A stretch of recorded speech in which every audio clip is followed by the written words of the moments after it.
lot of this, a lot of explaining and getting people to buy in, to what is being sold, sort of. But we'll see what we can do in a short space of time. We welcome you. We want to bring to the fore the importance of a symposium, rather, which is scheduled for the 9th of July to the 10th of July. So it's a 2-day symposium.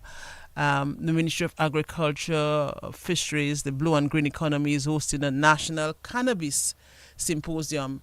And to walk us through what is expected, we have 3 guests in studio. We have Dr. Kennieth Darroux. I think he heads the advisory committee of that committee on the cannabis.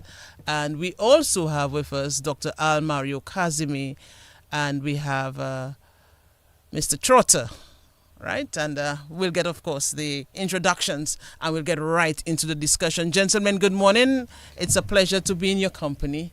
Dr. Darroux, it's nice to have you on as well. Okay, good morning. Thank you very much. Pleasant morning, Ivona. Pleasant morning to the listening public of DVS Radio, home and abroad. It's always a pleasure. Right, it's a pleasure to have you in my company, of course. Yeah, good morning. Pleasant morning It's to all. Adisa, right? It's Adisa Trotter. Adisa Trotter. It's actually Ras Salehi Adisa Trotter. Ras Salehi Adisa Trotter. Okay, gentlemen, welcome to the discussion. Let's just go right into it. Dr. Darroux, put this in proper context for us. Well, thank you, Ivona. What necessitated this symposium? Yeah, thank you, Ivona, and of course, I'm honored pleasure to be here at DBS after a while. Well, actually, not a while. I was here yesterday afternoon with Kiwana on Experience Creole. I'm honored to be in the presence of these 2 esteemed gentlemen, very hardworking. In fact, I've made up my mind this morning to give them most of the airtime because they're the ones who are behind the scenes doing a lot of the technical preparation work. Yes, I bear the title of chairperson of the advisory committee on medicinal cannabis, and I think we need to stress that it's for now medicinal cannabis. To put this into perspective, just to give a 1-minute history, the issue of the topic rather of medicinal cannabis is not new. In fact, way back in 2014, I recall, our then Minister of Health, the wise leaders of CARICOM at the time, recognizing the advances that were made in the field of cannabis and its benefits. Because of course we know over the years cannabis has been used, as recreational drug, and of course in a lot of cases, especially in the Rastafarian and other secular groups, communities, ceremonial and somewhat spiritual herb. But advances had been made in the world as it pertains to the medicinal use of cannabis.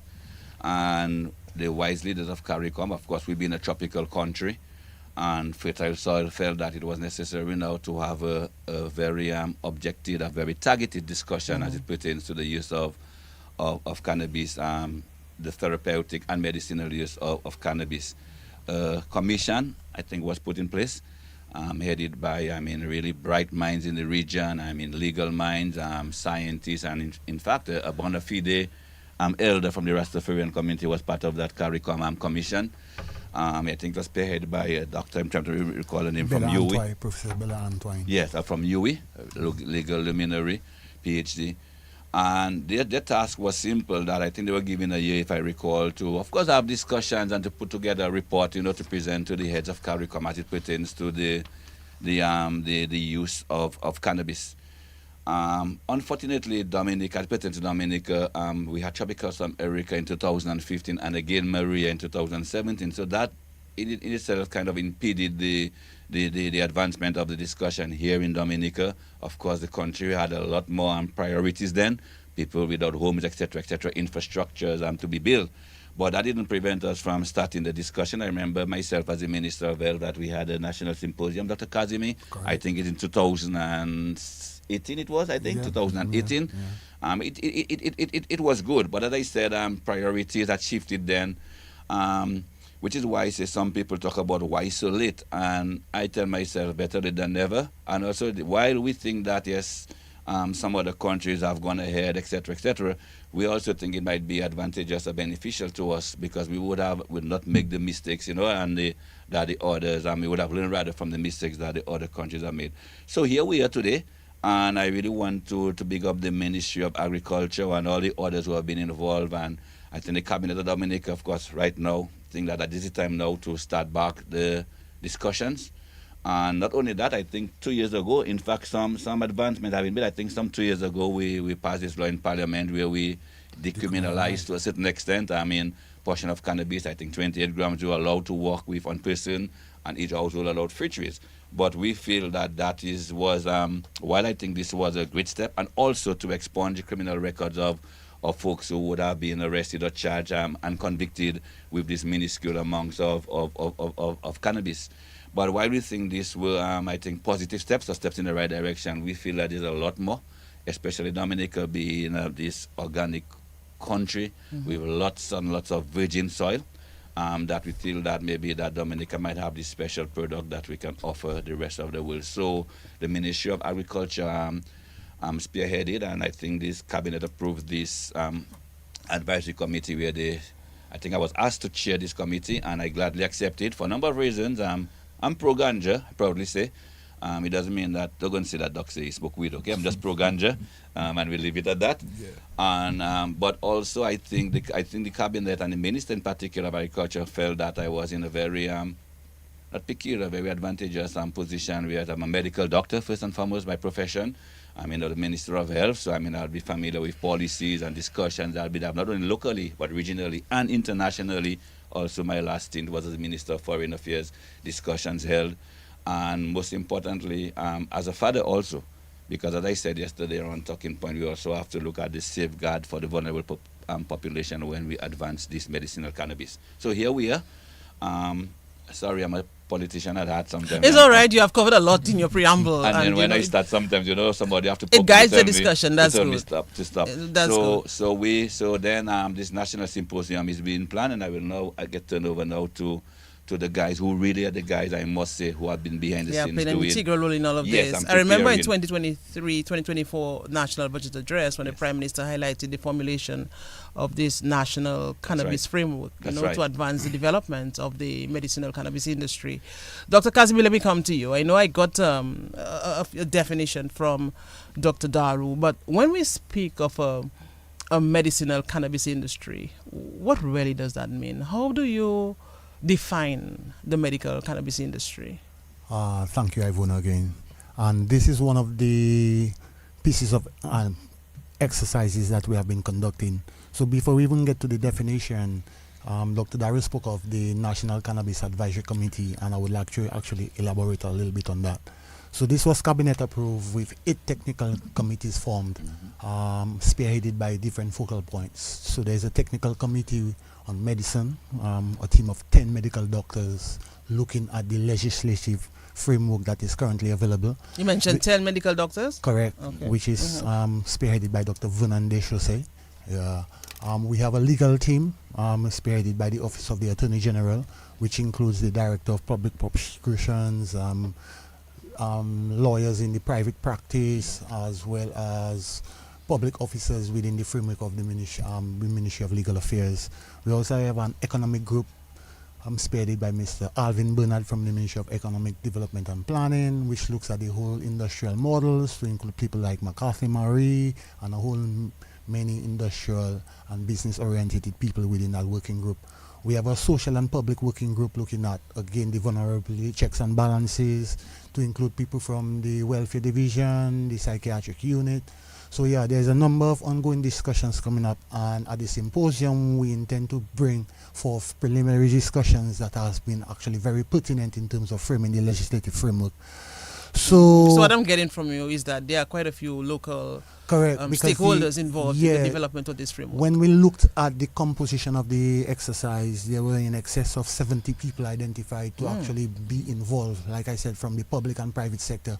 And Mr. Adisa Chota has been basically coordinating that with me, looking basically at the whole developmental structure. But with regards to the technical committee meetings, we have been meeting on a weekly basis since the middle of March, and definitely some strong recommendations have been coming up. Next week we intend to have a regional forum whereby we bring all these technical working groups together to synthesize our findings, which we'll present at the symposium. So coming back to the question, how do we define a medicinal cannabis industry? And that is one of the exercises that we've been undertaking. And to date, we have a draft piece of definition that I would like to share with the general public. So medicinal cannabis refers to the use of the cannabis plant and its natural derivatives with the purpose of healing, relief, prevention, therapeutic support, or overall enhancement of the quality of life, including strict clinical applications, example in chronic pain relief, epilepsy, cancer, multiple sclerosis, etc. Mental health support, example in the relief of stress, anxiety, sleeping disorders, mild depressions. Functional relief for everyday imbalances, example inflammation, digestion, physical recovery, as well as traditional, spiritual or wellness oriented uses in a responsible and non-pathological context, example relaxation, meditation, emotional resilience, mind-body reconnection, the whole emphasis on health and wellness. And from that we see a direct emphasis on the preventative aspect in terms of a primary health care and a complementary aspect to medicine. So yes, a clinical application is definitely warranted within the framework of the medicinal cannabis industry, but as we expound on the definition, we see it is very much holistic and again with emphasis on a primary health preventative approach rather than a curative approach. So in that in itself now opens up the scope in terms of an industry which has its emphasis on that. So while we'll look at the clinical applications in terms of dosification and what actually ailments can be associated with the use of cannabis in terms of treatment, we see that the application is much more wider than that, as by the definition we are currently looking at. Interesting. So let me come to you, Adisa Trotter. What role do stigma and misinformation continue to play in shaping public perception and policy development around medical cannabis? I also want to get, even before that question, I also want to get, in reference to your role on this committee, I think Dr. Almario Casimir mentioned you coordinating some activities. Tell us about that before we even go to this question. Yeah, well, the structure of the National Cannabis Advisory Committee as elaborated by Dr. Kennieth Darroux, is the chairman. And then we have the technical coordinator, Dr. Almario Casimir. And then we have these 8 technical working groups. And then they are supported by 2 technical coordinators. That's Dr. Damian Dublin and Dr. Gregory Shillingford. And the entire advisory committee, the chair of that is the chair for the Ministry of Agriculture and the Ministry of Health. So as part of this advisory committee now, we have a secretariat, 7 members within this public service that support the work of the entire advisory committee. So as Dr. Casimir said, for the last 3 months, we've been having these fortnightly meetings where we meet and basically discuss and address certain issues within the cannabis industry. Okay. So for example, as you said, the stigma and discrimination associated with cannabis is something that all of us within the technical groups are trying to address, because what we know is that these barriers, it hinder the cure of patients that's suffering from sicknesses. So for instance, a lot of people believe that when we look at the cannabis industry, it's a recreational and people smoking to get high. And that now, people that have cancers, people that are suffering with epilepsies, etc., they deny that cure because the cannabis is not readily available in the form for them to use it. So these sort of stigmas and negative perceptions, we're trying to address it by tackling a medicinal industry where it's basically the wellness of the individual and not a sort of recreation, people that are smoking on the block sort of thing. So these stigmas and negative perceptions and misinformation is part of the work of the technical committee, where we want to go out and do these sort of community stakeholders, public engagement, where where the educational aspect of the cannabis industry, we roll it out. Because for people to really buy into this, Dr. Darroux, of course, you have to go on a public awareness campaign, sort of, to overcome these these misconceptions. In fact, Dr. Casimir didn't give the exhaustive list of the subcommittees. I think we have a media subcommittee, media PR, correct. made up of course, private sector and the government Press press secretary, secretary, etc. And that's a little side note. I just realized I'm the only bald-headed man on the panel.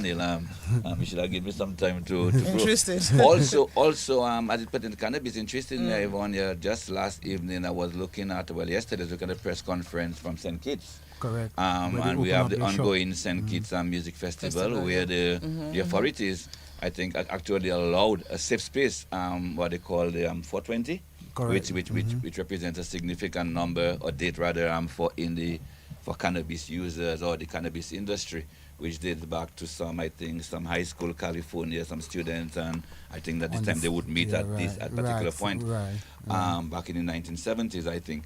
But interestingly, the government now said that you could walk into the festival with 5 joints, and a safe space for marijuana smokers or cannabis smokers has been assigned in the festival, and of course hoping that people comply on it.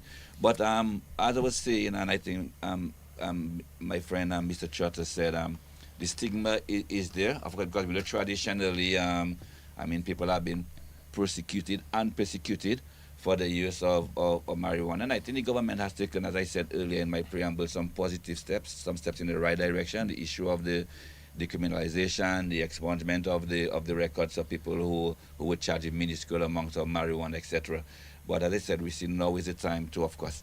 And the other thing that I think the public perception, and sometimes you cannot really wrong people, because as a medical doctor, which I said earlier again, that I find myself in a position where I have a 360 view of the whole discussion. As a medical doctor, you also cannot ignore the potential risk, okay, that liberating cannabis in the society can pose. We have what we call drug-induced psychosis, which and although, as I said, if you do the research in the case of the use of cannabis, most of the effects are temporary, meaning that people will get high, a little sometimes uncontrollably high, and it will off after a day or two. But we do have the odd cases where sometimes it can leave permanent effects. So safety nets do have to be put in place as it pertains to the use. But the other interesting thing, Ivonia, and your listeners, is that this research have also stated that even the cases of people who they felt that developed that chronic psychotic illnesses, well, from the supposedly use of marijuana, they had already an existing psychotic predisposition or illness. I'm not sure if you understand what I'm saying. Meaning that there are very few cases globally where you can say that people who are now chronically mentally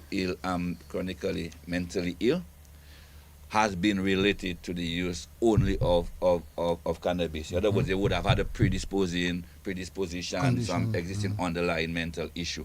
And I say this to say, as I said, not to downplay the potential risk, because as I said, and I said at the luncheon, if you remember Dr. Casimir, that perhaps my most important role in this is as a father.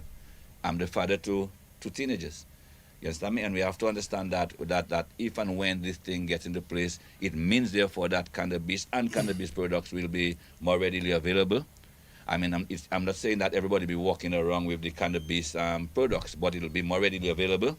And of course, we have to make sure that we put safety guards in place to protect these vulnerable kids. And we know sometimes in our teenage years, we're eager to try stuff, etc. But before you go on, Choto, because I would actually like to expound on that point a little bit, because the background behind that all backs to the United Nations Convention, which provides the international legal framework in terms of drug control, which instructs countries to limit the drug supply and the use of for medical and scientific purposes. So we have the World Health Organization presenting a report in 2018 to the United Nations Secretary General, outlining that the 1961 Single Convention on the Use of Drugs should be actually reviewed with regards to the use of medical cannabis. Because what they found that the scheduling of cannabis as a Schedule 4 drug was not consistent with actually what was happening in the world. And Schedule 4 refers to the classification of cannabis in a similar bracket with regards to heroin, amphetamines, etc. These high addictive drugs. And as such, the recommendation was that, one, products with regards to marijuana-derived products containing less than 0.2% of the THC, the tetrahydrocannabinoid, active ingredient in cannabis, should be taken off the schedule completely, liberating now the market for CBD products, which is the cannabinoids. And that now differentiates in terms of the use of the plant as a whole. Because when we speak about medicinal cannabis industry, and Mr. Trotter alluded to that, the public perception is that, you're going to get high. But the reality is, in terms of the clinical applications, there's a differentiation between the use of the active ingredient compounds, THC, CBD. And most of the medicinal cannabis products are based on the use of CBD-based products, which are the non-psychoactive compounds. So in other words, you will never ever really get high when consuming CBD products. Now, in addition, Dr. William Courtney, a world-renowned physician who actually resides in Dominica, is a proactive proponent in terms of the consumption of cannabis in its raw vegetative form, where the phytoactive ingredients, the phytonutrients, which are beneficial for medicinal health in terms of wellness to the body, is highest. And in that state there, it is inconceivable that you will actually really get high. So hence, liberating another market for example, the same that we actually have celery juices, we can have ganja juices, ganja smoothies, ganja infused in salads, etc., in terms of its raw vegetative state. And hence, the perception of the use of cannabis in a medicinal framework and the euphoric high that it actually perceived that will be in effect is something that still needs much more public discussion in terms of really and truly how is a clinical medicinal framework, a cannabis industry framed, so as to have the checks and balances in place. We should avert this kind of negative ill effects in society. Very, very interesting. You see why we even need more time for discussion like this, because there are so many things that we have to cover. But go ahead, Dr. If I may, just to expound a little on what Dr. Casimir said, because I think you asked the first question you asked, which is still at, I think, the industry, which is why we tell people that it is not really a simple. It doesn't matter that waking up overnight and putting an industry in place. Dr. Almario mentioned, in fact, he spoke like a true medical doctor. He mentioned the components of we know we have about 100 or more active ingredients in the cannabis. But I think the two that we have to consider the most is the THC, the tetrahydrocannabinol, and the CBD, which is, I think, the cannabinoids. Cannabinoids. And then we also have what they call the ratios. We have different ratios that has been over the years during the research into the cannabis industry that are, for example, the ratio, what they call the golden ratio of 1:1. Correct. Where we have the 1 part CBD to 1 THC. That has been found to be generally the best use. But we also have where you have the 50%, for example, 50 parts CBD to maybe 1 part THC. But interestingly, and I think Dr. Casimir mentioned that, within that very same cannabis, and I think I need to take note of that. Within that very same cannabis, whereas we have the potentially psychotic component, THC, credit to get high, and the associated hallucinations, etc. The CBD itself is an antipsychotic. Chemically, it is an antipsychotic. You with me, right? So it means that the CBD part of the drug, which is what I think the medicinal cannabis industry is promoting the most, is itself an antipsychotic drug. So within that very same herb, you have a part that causes you to get high and potential, as I said earlier, but also antipsychotic properties. So, which is why over the years people have now been talking about why so long. This is something that has to be discussed, and even the people that are now going to be part of this industry, the processors, etc., they have to be well equipped, well researched, knowledgeable in making sure that the different portions, the different ratios, Dr. Casimir, will be for, because it's found out that, for example, that the CBD component would be good for epilepsies, etc., whereas the THC component is the one that will deal more with chronic pain and easing up the anxiety and all of this. But I want to ask a question, why so long? Yeah. And actually, I would like to expand on that a little bit, because you see, through policy debates. For example, the 2024-2025 budget addressed by the Honorable Prime Minister, where he said, well, we are desirous, the government of Dominica desirous of having a medicinal cannabis industry. One of the limitations that we found is that there was no lead ministry. There was no lead ministry who had actually raised their hand to say, well, yeah, the Ministry of Agriculture then or the Ministry of Health then would have actually led the process. So it took us within the Ministry of Agriculture recognizing the importance of cannabis in terms of an integral part of the diversification of our agricultural sector should be the lead ministry to take charge of that budding industry. And hence the emphasis is on the growing of a quality product which is fit for human consumption. So just like we are actually growing crops such as cabbages, lettuces, which go through a good agricultural practice, exercise and format, the cannabis plant is no different. And hence the cannabis industry is based on the production of cannabis and the cultivation of cannabis from a very good agricultural perspective. And I don't know if Chota want to expound on that a bit. But even as Trotter expounds on this, though, I was just thinking, you mean other OECS islands already have functioning licensing bodies. Correct. So let us look at some of the challenges as well that have contributed to the delay in Dominica. Why has there been a delay in the pursuit of cannabis legalization and industry development? I wouldn't say it's a delay. It has been a very, very slow ongoing process. And like I said, one of the challenges that we had was back then, yes, a commission was established, but there was no lead ministry to follow through in terms of even the recommendations coming up from them technical working groups. Who are the technical officers within the government machinery actively pursuing and working on that? And like I said, the cannabis industry actually stems from the growing of a plant, and hence we should have recognized then, and when I say we the Ministry of Agriculture should have recognized then and even taken lead in terms of starting the framework development process.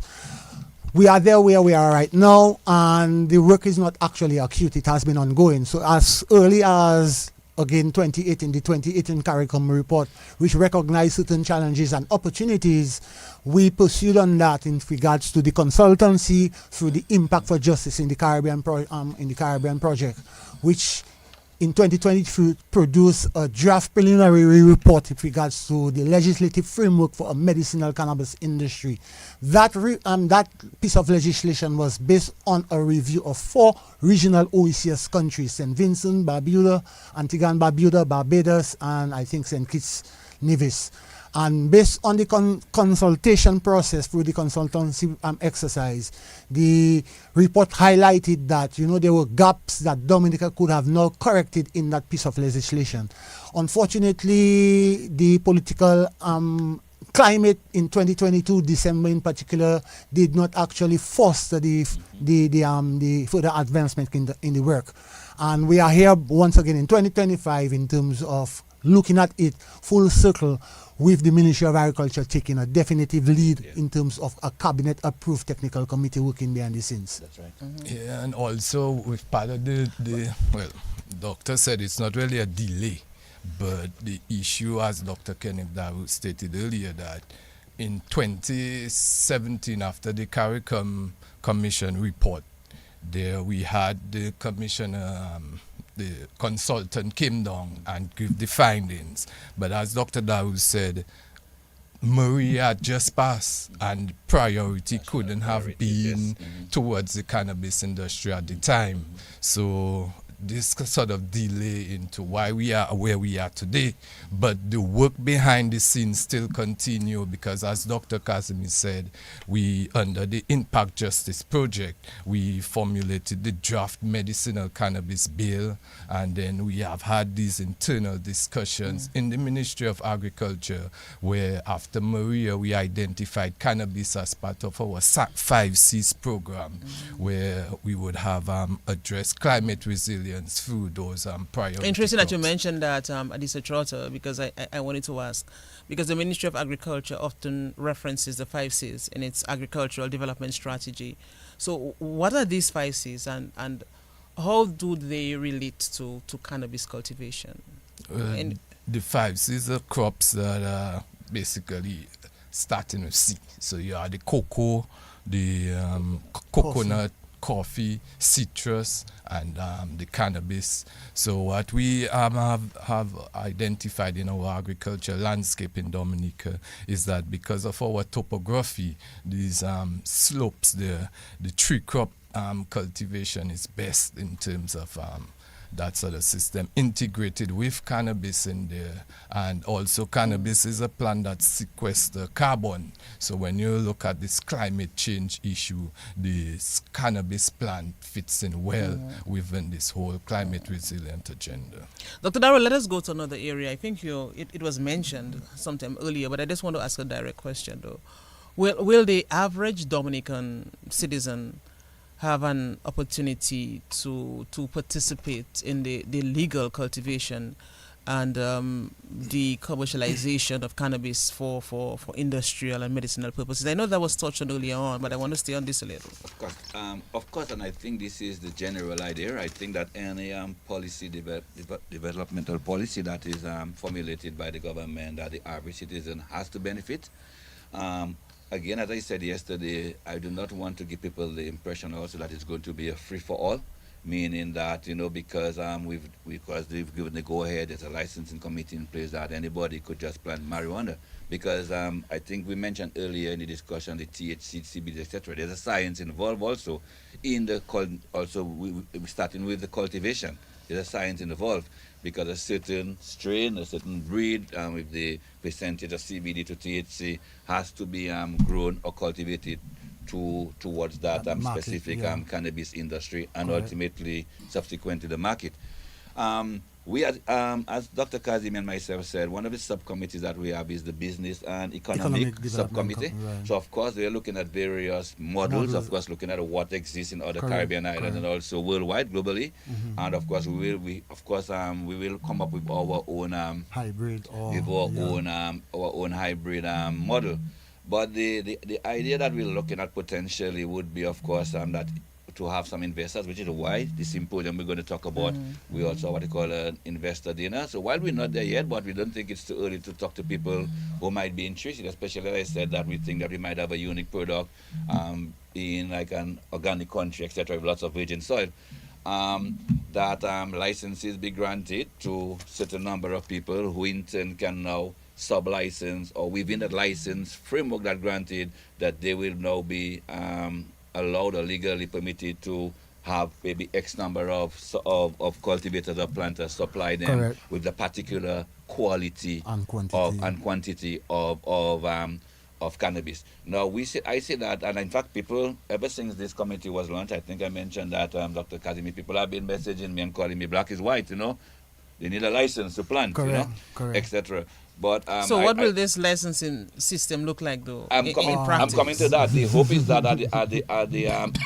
this advisory committee has a shelf life, of course, and the hope or the plan is that it will eventually morph or evolve into the licensing committee, and then this licensing committee, of course, will accept applications based on the business model that the government cabinet approve, and of course legislation would have to be enacted to govern that licensing committee, and the intern, as I said, will be probably granted permission or legal rights to X number of growers to provide them. And again, as I said, it's not just going to be, you mentioned the involvement of the common man, and of course we're hoping that as many locals and even over the guys traditionally have been persecuted for the ganja planting can take that opportunity, but they also have to get themselves involved and organized in the discussions. You with me? They have to listen to the radio, they have to listen to the program, this program that's going on, so they can know what is it that we're looking for. You understand? I'm getting it. Dr. Casimir, let us stay on this part of the discussion. Yes, for sure. Because I want to understand how does your work I can definitely elaborate to transition traditional and Correct. illicit growers into a legal and regulated system. So Dr. Darroux elaborated on the whole issue of a cannabis licensing authority, and I would like to elaborate on that because this is actually the backbone of how this thing is going to work. The Cannabis Licensing Authority is a statutory board which has to be actually enacted by law. So right now we are the National Cannabis Advisory Committee, which Dr. Darroux said has a limited lifespan. The overall objective is that we need to transition into what we call the National Cannabis Commission, Regulatory Commission, which is that statutory body now with all the legal framework and authority to accept applications from the general public, you know, in terms of screening the potential of the business model being proposed. Now, there are different business models under this cannabis industry that we have to look at. The basic model would be the cultivation license, and that again has to be a tier system in terms of what would be the minimum acreage and what would be the maximum acreage within the government supply system that would be permissible, because we are not giving you a license to go and plant 100 acres of ganja unless we are in the framework of existing a license for the establishment of 100 acres. So that is one. There's also the issue of controlled cultivation systems, i.e. greenhouses. What would be the minimum amount of greenhouses? What would be the maximum amount of greenhouses? Where are these greenhouses located? So the application process there is basically guided by regulations which should guide, you know, the screening of the potential applicant. Now there's the issue of granting license for manufacturing, granting license for research and development, you know, granting license for processing. So all these frameworks there would have to be presented to the government of Dominica in terms of cabinet approval. But to go on to that, there, in global context there are 4 basic models of cannabis frameworks which exist, and I would like to actually elaborate on them. So one, there's a taxed and commercial supply system where we have many licensed growers supplying many licensed retail outlets, and this is actually not the model that is presented in the Caribbean, but that's we see the them tax and commercial licensing. correct. Okay. Many licensed growers supplying many licensed retail outlets, and we see these models in California, Massachusetts, Nevada, Maine in the United States. Now there is the government supply model where the government contracts a limited number of growers and controls supply through outlets, and this is one of the 3 models in Uruguay. Now Uruguay is the only island or country in the globe which has actually totally legalize the use of cannabis across the spectrum.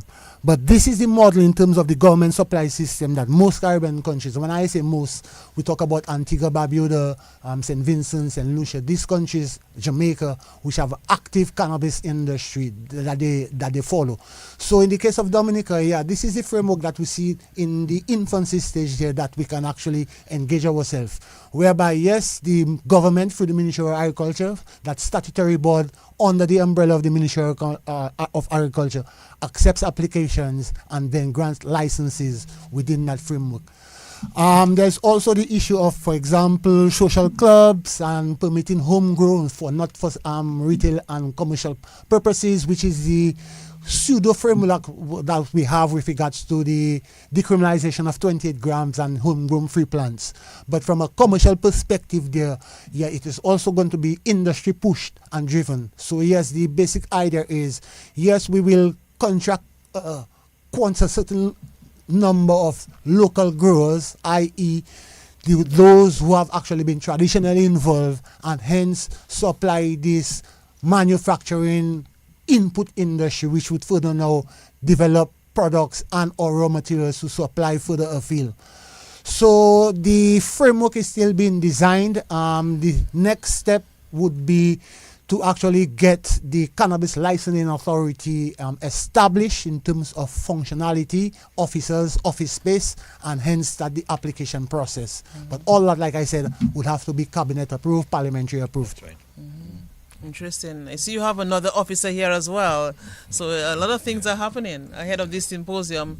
And of course, it's good to know that there's a body in place to ensure that we do this right. Let us look at some of the anticipated benefits, though, of a legal cannabis industry to the Dominican state and the citizens. I know we would have mentioned it, in parts as we went along. But let us just focus on this a little. Well, Mr. Midian Laruco has joined us. There is actually the investment officer within the Ministry so he's the right person to answer this question for us. But we're trying to set him up. We're trying to set him up to see if this can work. But in the meantime, Midian Laruco, let me see if I can get you on the mic. You may not be on camera, though. Okay, so here comes our technician. So as we look at this very interesting discussion again, there's a symposium July 9 to 10, and DBS Radio really happy that we can partner with this on this initiative to educate you as to what is happening even before this symposium, and to give you a sense of where we are now in all of this in terms of progress towards a legal and regulated cannabis industry. So let us get Mr. LaRoque. Hi, good morning. Welcome to the discussion. Thank you for having me. Thank you for being there. I was in another meeting, so I'm late, but I'm happy to be here. So it's a pleasure to have you. So let us just get you right into the discussion. And I was looking at some of the anticipated benefits as well, of this cannabis industry for the populace, trying to make things happen. Yes, Maybe we can just begin and Median will pop in. We're trying to get a head, but Median, you can speak on the headphone. It's all right. Let's just hear you, and it's okay. So you can go ahead and answer the question. Could you just repeat? Yes, so I was asking about the benefits, of a cannabis industry, a legal one, to the Dominican state, to its citizens. Well, yes, I mean, the benefits are tremendous. For years that we know that our growers have been cultivating, and some people don't like the word illicit, but illegally they have been cultivating cannabis for the use of everyday man, woman, and child. I mean, it's a medicine that is used externally and internally in the body, so everybody can benefit when it comes to that. But a well-regulated industry will spearhead new frontiers, basically. What we're looking at is a process flow where you have a tier system for our growers. So a person with a license wouldn't just get a carte blanche to grow any amount. Every tier is stipulated to a specific license. So if you have, for example, half an acre, there's an application fee, and there is also a annual license for that. Now, we have a basic idea from the Ministry of Agriculture, the density of plants per acre. So we know what 1 acre more or less will produce 3,000 trees. Of course, people will try to add more, but every tree will be traceable. Every plant will be accounted for. And then we would have compliance officers, basically, that would do random inspection, random checks.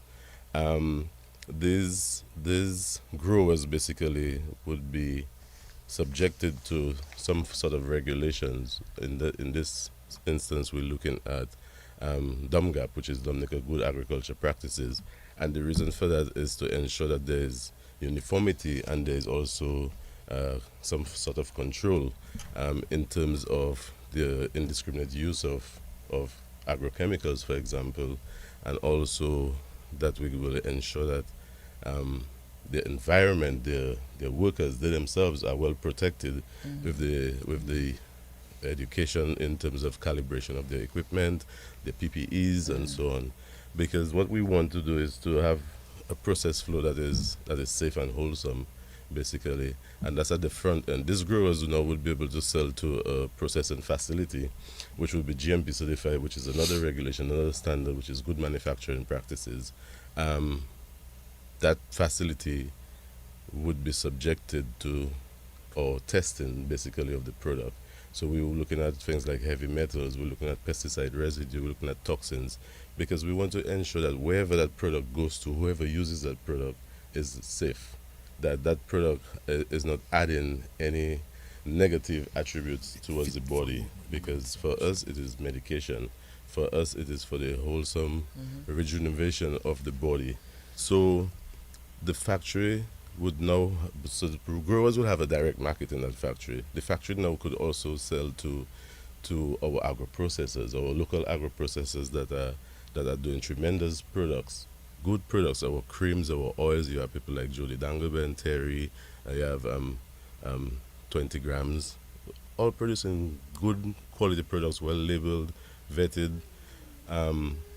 Some of it by the Bureau, but because it is still an illegal substance, we cannot go as far as we would like to go to help them in terms of their testing, in terms of whatever best practice that they need to meet market requirements. But right now, with the advent of a factory, they would be able to increase their volumes, which is one of the major issues that they have in terms of raw materials. And also, by increasing their volumes, they could diversify into new products. There's a possibility of a new sector, new part of it, where that factory could also sell to our retailers. You're talking about our dispensaries, our cafes, and our shops.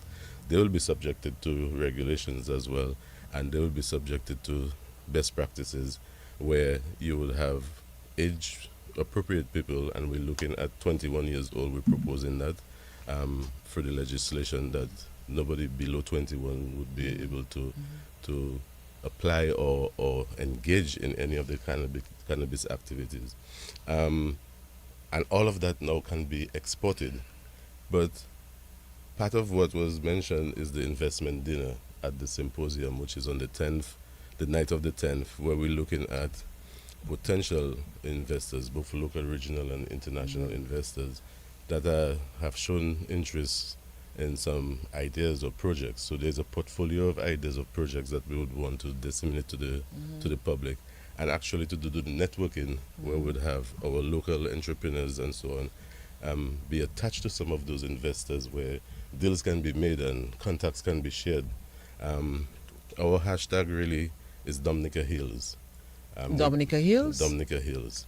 We believe that the potential tourist impact of tourism is tremendous. For example, we're saying that between 12 and 18 months, the domestic medical market could be $1.2 million. The cannabis wellness tourism would also increase, and we think that it can contribute $22 million. The export revenue potential, we're looking at the $15 million. And also the tax revenue from all of this, government could collect over $4 million. So we're looking at a foreign direct investment of over $20 million that could be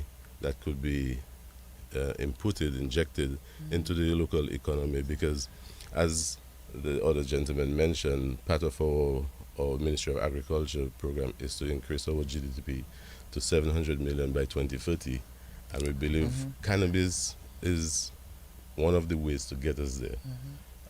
It's not the only way. We still have to continue with food security. We have to be able to feed ourselves and ensure that we're sustainable when it comes to food. We don't want to have to import everything, but we believe with cannabis we can get a lot of the foreign people, the cancer patients and so on, and you will see if I don't have much time to go into all of the in fact, we have to end very shortly. We have another so discussion. I'll stop here. But I was about to say, though, I want a commitment from you, gentlemen, that we can continue before the symposium, and because I want to stay a little on the dinner that he mentioned as well, Mr. Larocque mentioned. At the next time, I want to look at the advantages of this. He gave some very important statistics, some encouraging figures. So I want to find out in particular particularly the dinner. Why was this included? You know how critical it is, in the investment component of this process. But we'll talk about this. We have to just get closing remarks. I have another group waiting as well. It's MSME Day, and they too, have to have their say on radio as well. So we can meet again next week. Sure. But we have to continue the discussion. There's so much that we have not covered and we want to cover. Yeah. There are a lot of blanks I want filled as well. And, we want to take some questions from people so we can devote at least 2 hours or so, to another program next week before the big events. Well, you let us know. We're available. Well, I'm available anytime. I'm pretty sure the team, if not all, at least one, or more. But also just quickly in closing remarks, just to add, he mentioned quite eloquently, my brother Midian mentioned the economic benefits, but also from the medical benefits. As I said, the research has shown that the cannabis, especially the CBD component, I mentioned earlier, can also be used to treat mental illness as an antipsychotic.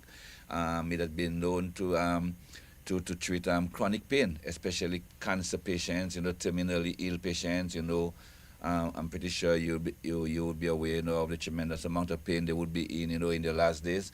Epilepsy, what's called fit seizures, has been known effective to treat seizures, and also in other chronic like HIV, AIDS patients, etc.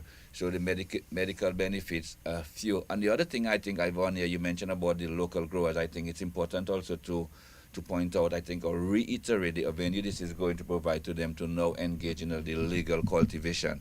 So we're hoping that with the advent of this licensing committee and this cannabis industry, that we'll see few of our young men taking the risk, to engage in this illicit trade, in the neighboring islands, etc., and all the risks, etc., that it poses here. And finally, the environmental benefits, like Mr. Chotz alluded to, in terms of, the ability of cannabis to sequester carbon, and hence its rightful place within this whole combat against climate change and the adaptation and mitigation strategies that cannabis can actually be utilized for in terms of climate change issues. The final remarks from you, Addison? Yes. Adisa. Yeah. Trotter, Issa. yes. Yeah, as you started off with the stigma and the perception of cannabis, I think we are at a stage now where we, as a mature, responsible nation, we're going to put aside all these stigmas, all these negative perceptions, and address it in a manner that is uplifting. It's a holistic approach towards the industry in looking at the benefits, the non-psychoactive, non-intoxicating properties of cannabis. And let's build the industry in a responsible manner. All right. Okay. So thank you, gentlemen. One of the things I would really like us to discuss when we meet next week, when can the public, expect to see a full legislative review and the formal enactment? I can answer that in one sentence. Okay. Go ahead. Okay, well, I think the Prime Minister at a recent press conference did give the commitment that before the end of this year, the Prime Minister did give that commitment. So, of course, if all goes well, and I know all will go well, given the dedication of the folks, the folks here in the studio with me, we will see, I think, this commitment fulfilled. Right. Gentlemen, thanks again. Come back next week. Let's continue the discussion. Thank you. Thanks for having us. Yeah. Yes, it was really a pleasure to discuss this. And that's where we end the discussion. We have another discussion coming up. So we invite you to stay tuned. Of course, it's MSME Day. And this is something, too, that we want to bring to the fore, the importance of this and what exactly is Dominica's role in all of this. So all the best, gentlemen, as I said, and we'll do this again. Stay tuned. You are listening